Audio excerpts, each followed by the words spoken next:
Esta es la última, lo prometo. Complicaciones ginecológicas y mamarias en terapia hormonal de la menopausia. Siempre tenemos en la práctica clínica, a todo nivel, cuando enfrentamos a un paciente con signos, síntomas, exámenes, ya pensar en lo más frecuente, pero también en lo más grave, que es lo que tenemos que ir a descartar. Entonces, generalmente cuando presentamos un sangrado genital anormal relacionado con la terapia, es una indicación de suspenderla, digamos, para descartar patología premaligna y maligna, porque si bien no es lo más frecuente, es lo más grave. Lo otro es la aparición de un cáncer hormonosensible. Obviamente, mama, endometrio, cervicuterino, adenocarcinoma, esos son como tips para que no los olvidemos, ¿cierto? El cáncer de ovario epitelial. La verdad es que aquí hay que tener harto cuidado, porque como que mama y endometrio es obvio, pero hay algunos que no lo sabemos y sí pueden ser sensibles a hormonas. Y obviamente cuando tenemos un evento vascular, arterial o venoso, lo siento, hasta ahí llegamos, y cuando el caso individual, en el caso individual el riesgo supera el beneficio, ¿ya? O sea, siempre la paciente puede estar con terapia, entre comillas, todo lo que quiera, mientras el beneficio supera el riesgo, ¿ya? Sin embargo, es importante considerar que una terapia adecuada no es un factor de riesgo de cáncer de endometrio, porque si la paciente tiene el útero puesto, yo le estoy dando un progestágeno para proteger ese endometrio, ¿ya? Aquí me refiero también es importante el concepto de una terapia adecuada. Hablamos del tema de la obesidad, ¿cierto? El tejido graso produce un tipo de estrógeno, que es la estrona, ¿ya? Entonces, acá particularmente en la región, hemos visto cáncer de endometrio, hiperplasia endometrial en pacientes muy jóvenes, ni siquiera posmenopáusicas, que es lo típico, ¿ya? Pero porque todo su estrógeno periférico está actuando sobre ese pobre útero.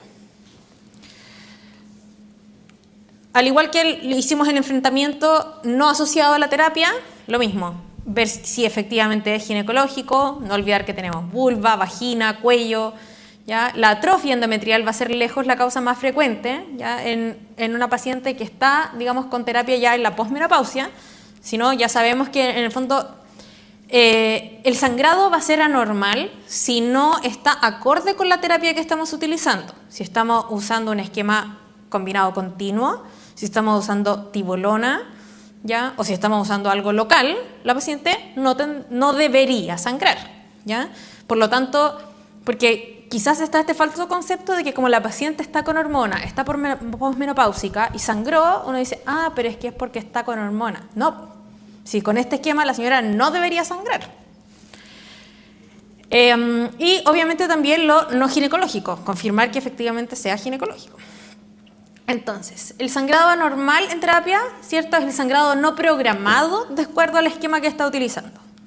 En un esquema secuencial cíclico sería un sangrado como extemporáneo, ¿cierto? Al esperado tras el cese del progestágeno, porque en los cíclicos le damos progestágeno unos días, lo cortamos, tendría que sangrar, ya, pero sangra unos días, no sangra 10, 15 días. Y también, obviamente, un sangrado abundante prolongado. Se espera que tenga una mini regla, pero no que sangre todo el mes. El esquema combinado continuo, entonces, que se inicia o que persiste después de 6 meses de iniciado el esquema, o al inicio, ¿cierto?, estando la paciente con amenorrea ya establecida. ¿Por qué hacemos de nuevo hincapié en el tema de la amenorrea? Por eso en las pacientes que no tienen la amenorrea establecida, o sea, que ya no sabemos si efectivamente ya tuvo la menopausia real, 12 meses para atrás, ninguna regla, es que escogemos menos los esquemas continuos, porque con la producción, aunque sea de un poquito de estradiol endógeno, pueden tener estos sangrados, y que en verdad no sea nada malo, pero va a sangrar, y nos vamos a asustar, y se va a asustar la señora. Estrógeno sin oposición progestativa, sabemos que lo usamos en las pacientes sin útero, ¿ya? Pero a veces esto puede pasar. Hemos visto esquemas, digamos, de colegas que les dan estrógeno y 10 días del mes progesterona cada 3 meses. Creatividad, ¿cierto? O simplemente, por ejemplo, las pacientes, porque como no se lo, imagínense que cuando los pacientes usan anticonceptivos orales, es una pastilla que se tienen que tomar todos los días y se les olvida. Imagínense esta que es, esta todos los días, esta 10 días del mes, del 1 al 10. O sea, en verdad a lo mejor no se acuerdan ni de tomársela, ¿ya? Hay que como que ser exhaustivo en esa parte anamnéstica. Y cuando usan estrógeno local vaginal, no debiese sangrar. Eso no debería tener un efecto sistémico que estimule nada adentro. Entonces, aunque tenga el PAP al día, el espéculo, de nuevo, majadero, mirarle el cuello. Aunque tenga 100 años, la señora, mírele el cuello. Aunque tenga el PAP al día, mírele el cuello. Si no sangra en el momento, tomen el PAP. Sí. ¿Ya? Tumor puesto, sospecha clínica de cáncer cervicuterino, se deriva. Por favor, no se tome el PAP, se deriva. ¿Ya? Lo peor que puede pasar es que después los pelen un poco en el hospital. Fin. Pero si la señora tiene un cáncer puesto, los van a aplaudir. ¿Ya? Y para evaluar el endometrio, yo les explicaba que en el sangrado posmenopáusico, sobre todo, uno podría hacer una ecografía o ir directamente a una biopsia incluso, pero en la APS no hay biopsia, ¿ya? Así que, en general, el manejo va a ser igual, una evaluación ecográfica en atención secundaria. Así que todos estos sangrados básicamente igual los derivamos. ¿Ya? Suspendemos la terapia hasta aclarar la etiología, lamentablemente, porque si la señora tiene un cáncer puesto le estamos haciendo un flaco favor, ¿cierto? Y según la ecografía definimos conducta. ¿Ya? En general, las indicaciones para hacer una biopsia, cuando se evalúa a esta paciente a nivel secundario, esto es importante porque hay distintos parámetros de grosor endometrial normal según ciertos antecedentes de la paciente. Por ejemplo, en las usuarias de tamoxifeno es normal encontrar un engrosamiento quístico. Ya se ven como unas burbujitas en el endometrio. Eso es secundario al uso del tamoxifeno y es normal. ¿Cuándo las biopsiamos? Si sangra. ¿Ya? Porque si no, imagínense, andaríamos biopsiando a todas las que usan tamoxifeno. Cuando tenemos una visión ecográfica incompleta o no concluyente, ¿ya? Asociado al sangrado, cuando hay un grosor endometrial más de 4 milímetros focal o global, ¿ya? Con sangrado, o sea, en estricto rigor, si yo tengo una paciente que no usa terapia, está posmenopáusica, sangra y tiene un endometrio de 3 milímetros, eso podríamos asumir con un alto grado de certeza que es solo por atrofia, ¿ya? Porque tendría que tener una paguacha dentro del útero si tiene un cáncer, teóricamente. Entonces, hasta cierto punto ahí podríamos ser un poco como más permisivos. No está mal si la biopsian al tiro, ¿ya? Pero en el fondo, si el sangrado se repite, ahí en general biopsiamos igual, aunque nos diga atrofia, ¿ya? Si el sangrado es persistente, entonces, y cuando una paciente no sangra, como cuando sospechamos que hay un cáncer de endometrio en una paciente que no sangra, porque les puede llegar una ecografía con esto. Si la señora está definitivamente posmenopáusica, digamos, miren, 11 milímetros, o sea, puede andar una señora por ahí, ¿ya? Sin terapia hormonal, con un endometrio de 10 milímetros, posmenopáusica, sin sangrar. Y lo más probable, con 99,9% de certeza les digo que la señora no tiene un cáncer de endometrio, ¿ya? Pero 11 milímetros es el punto de corte para una paciente que no ha sangrado, que esto es un hallazgo en la ecografía. Mientras que 8 milímetros es el punto de corte en las pacientes que... este es con TRH, ¿ya? 11 es sin TRH. Lo vamos a arreglar. Ya, vamos a hablar ahora de los exámenes mamarios. Acá Magallanes es famoso a nivel nacional, como ven ustedes, ¿ya? Porque lideramos en mortalidad por cáncer de mama. Esto es de octubre de hace justo un año. 1 de cada 8 mujeres será diagnosticada con cáncer de mama a lo largo de su vida. ¿Ya? Acá somos 40, casi puras mujeres, o sea, 5 nos va a dar. Es la primera causa de muerte en mujeres chilenas, mata en promedio a 1.000 mujeres cada año, representa el 21% de todos los cánceres y el 90% de los tumores de menos de 1 centímetro tienen hasta el 90% de probabilidad de curarse completamente. Por eso es súper importante la mamografía, para detectarlo en forma precoz, no cuando la señora tiene una pelota de tenis en la pechuga. Esto salió en El Pingüino el sábado, este sábado, que hizo una mención al mamógrafo móvil, un excelente recurso que tenemos acá. Las mamografías además se van al hospital digital, que está centralizado con radiólogo experto en mama en Santiago. ¿Ya? No es por desmerecer a los radiólogos de acá, digamos, pero son buenas mamografías, ¿ya? Por si acaso. Que de repente uno ve que las cosas como que se hacen convenios externos y piensa mal.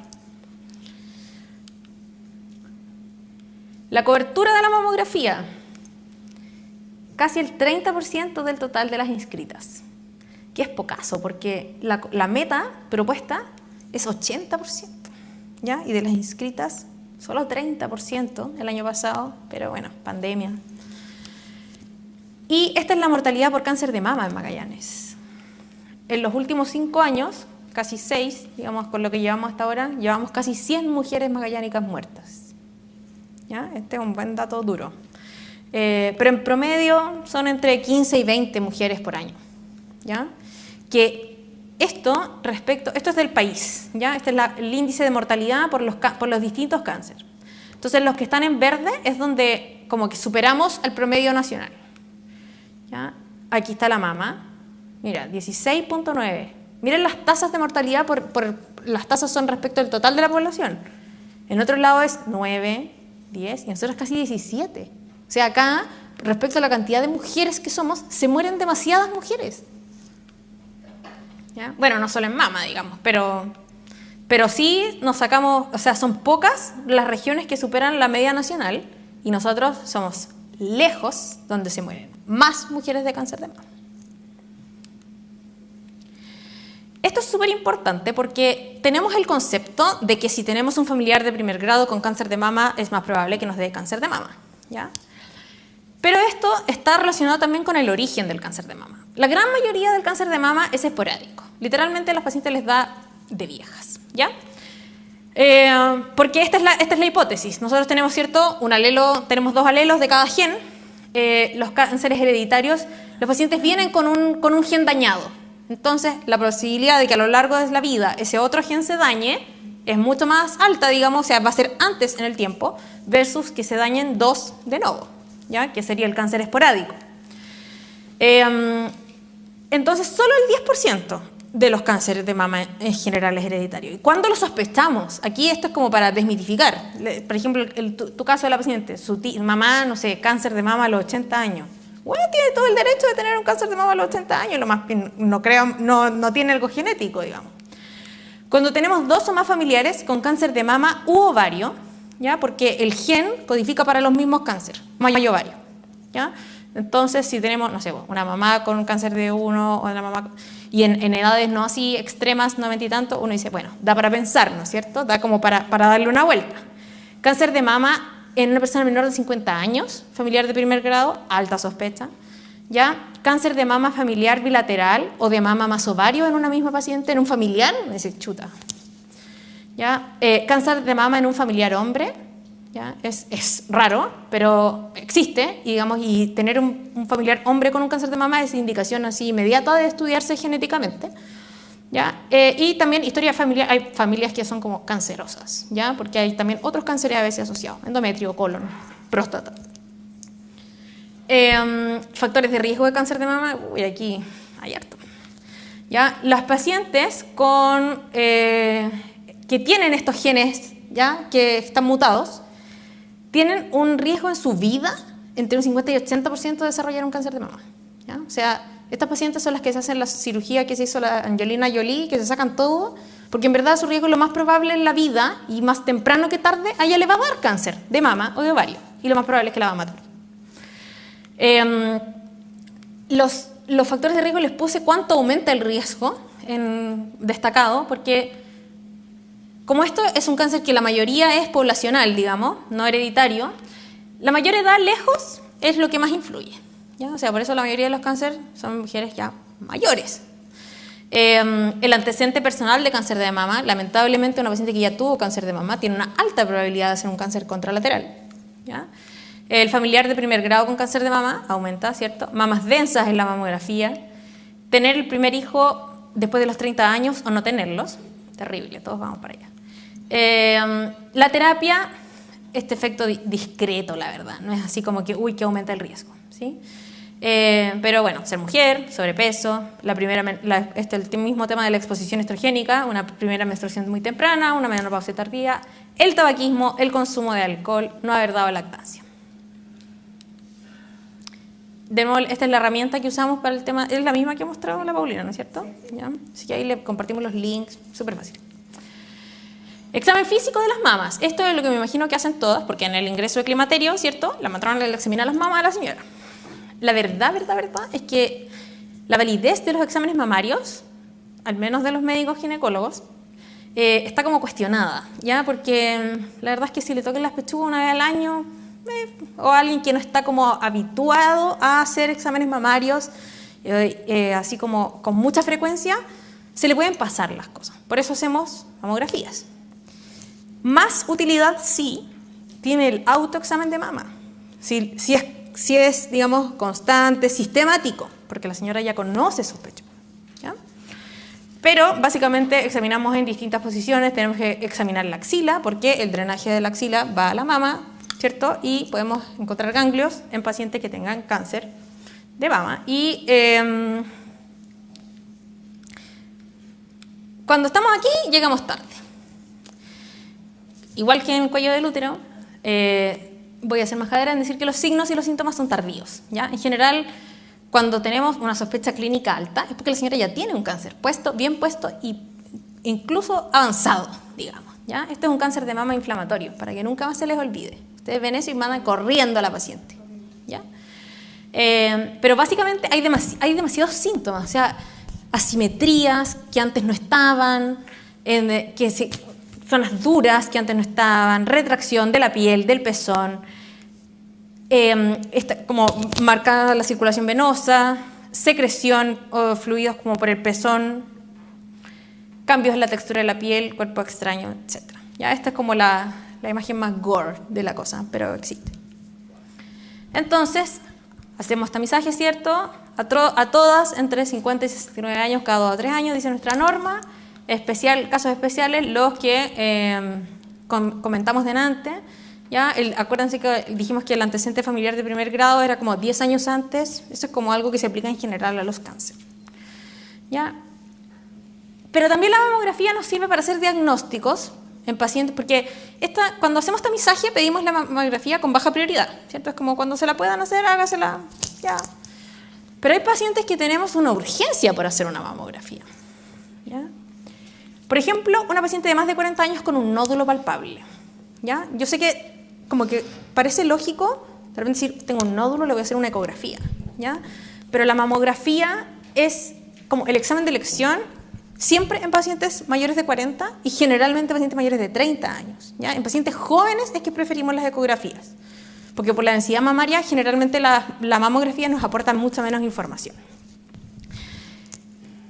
Según me dijo la doctora Pasano, ustedes pueden derivar pacientes urgentes, ¿sí? A Escáner Sur. No sé si eso existe.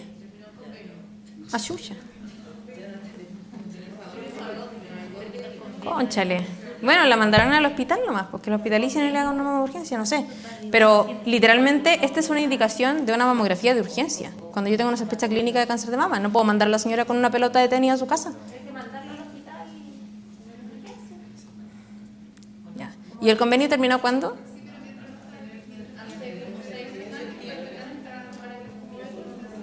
No escucho nada.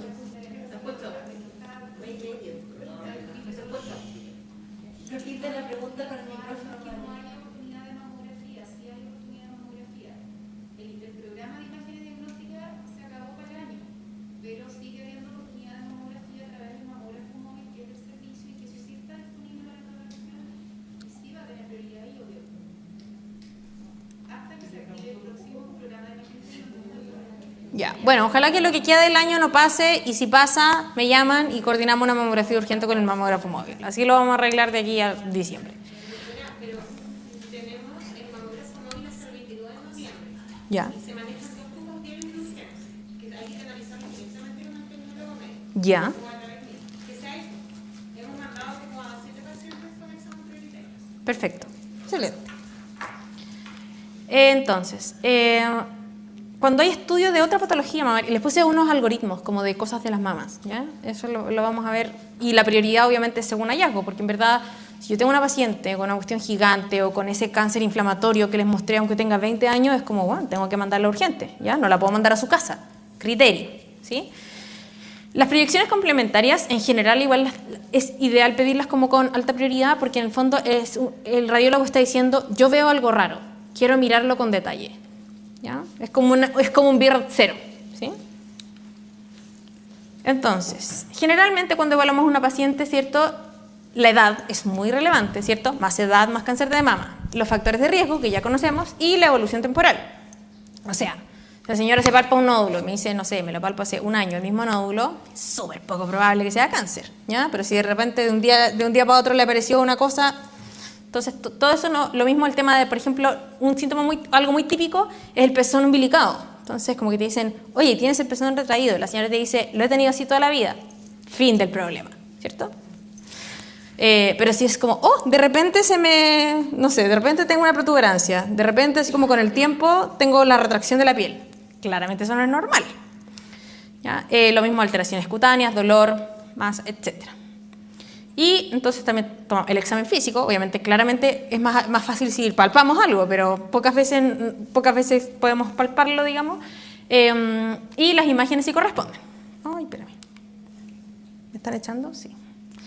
Entonces, dolor, cuando el dolor es difuso, ¿ya? Difuso es que ocupa más de un cuadrante, ¿ya? A toda edad, ¿ya? O cíclico, generalmente eso no va a ser nada mamario, ¿ya? Difuso, cíclico, es hormonal. Así que no pierdan tiempo pidiendo una mamografía, si le corresponde por allá, por supuesto, ¿ya? Pero en el fondo es que no tengo que ir a buscar algo dirigidamente, porque lo que a la señora le pasa es hormonal, no es de la pechuga propiamente, ¿ya? Y se pueden dar antiinflamatorios cualquiera. Cuando tiene un dolor focal intenso, que no es cíclico, eso es lo que yo les decía, después de 40 años, o sea, de mayores de 40 años, generalmente tratamos de pedir las dos, ¿ya? Porque tiene algo muy localizado, ¿cierto? Pero ya desde los 30 para arriba, como que decimos, ok, mamografía, como que sería el primer examen. Bajo los 30, eco, ¿ya? Pero en general, el concepto es que es rarísimo que el cáncer duela, ¿ya? Entonces, estas pacientes igual, aunque tengan más de 40 años, si tienen dolor focal, es muy baja la probabilidad de que sea un cáncer, ¿ya? Eso es como el criterio para tomar la decisión de qué le hago con qué prioridad, es cuál es la probabilidad de que esto sea un cáncer. Querida doctora, nos quedan 3 minutos para desalojar el auditorio. ¿Ya? Ya, no, lo van a ver, están algoritmos, descarga del pezón, nódulo palpable, ya, esos seguimientos. Uy, mi caso. Dilo rápido. Ya, Rápido. no, por Zoom lo hacemos. Bueno, este paciente real también. Jenny, de 46 años, múltipla de 3, sin antecedentes mórbidos relevantes, fuma, esterilizada y le hicieron una oophorectomía izquierda por un tumor benigno. ¿Ya? Tiene todo normal, exámenes al día, tiene bajo riesgo cardiovascular. Hace 8 meses le iniciaron tibolona. Antes de eso llevaba 6 meses de menorrea. ¿Ya? Entonces le dimos algo que en teoría es continuo, para una paciente que todavía no llevaba un año. Ok, se indicó terapia por bochornos intensos, sequía vaginal, con respuesta favorable, pero dice que cuando inició empezó sangrados cíclicos, así que la señora lleva 8 meses menstruando. Y esta vez ha tenido 2 sangrados abundantes con 10 días de diferencia, o sea, tuvo 2 reglas en un mes, 46 años. Cuello sano, flujo hemático por el orificio cervical externo, tiene un endometrio irregular, no logramos ver el detalle de ese endometrio, o sea, ella es una cosa así, ya, el anexo derecho no estaba, no tenía nada en el fondo del saco posterior. Conducta. Voy a ponerlas todas en honor al tiempo. Suspender, derivar a nivel secundario, medir la FSH, que nos gusta la FSH, ¿cierto? Test de embarazo, cambiar oral a transdérmica y reevaluar, cambiar oral a tópica vaginal y reevaluar. En honor al tiempo, o derivar a la urgencia, esa era la otra. Bueno, este es un caso real. ¿Ya? La paciente, lo más probable es que como la paciente no tenía suficiente menorrea, todavía algo de estrógeno tiene ella y por eso sangró. ¿Ya? Pero, básicamente, aunque esté esterilizada y tenga un solo ovario, se han visto guaguitas. ¿Ya? Así que igual le hicimos un test de embarazo para descartarlo, súper importante. ¿Ya? Siempre es mejor un test de más que de menos, si tienen la duda. Y finalmente, bueno, la derivamos igual para una evaluación más ecográfica completa. Los mensajes ya lo saben. Y el tema de los casos clínicos, el mail, mi mail, ¿todos lo tienen mi mail? ¿Sí? La idea es que tenemos este formulario que la idea es que sea como un carnet de climaterio, donde salen incluso para que anoten como el índice de función sexual femenina, el MRS, los scores de riesgo, y con esto nos pueden mandar para hacer las consultas y nosotros evaluar los casos. Listo. Muy rápido. Se pasaron. Fabuloso. Gracias a todos, que tengan una buena PLR. estadía acá, los que vienen de fuera, y da sensación de viernes, pero no, es lunes recién, así que empiecen una buena semana esta semana. Ya, por mail mandamos, yo creo.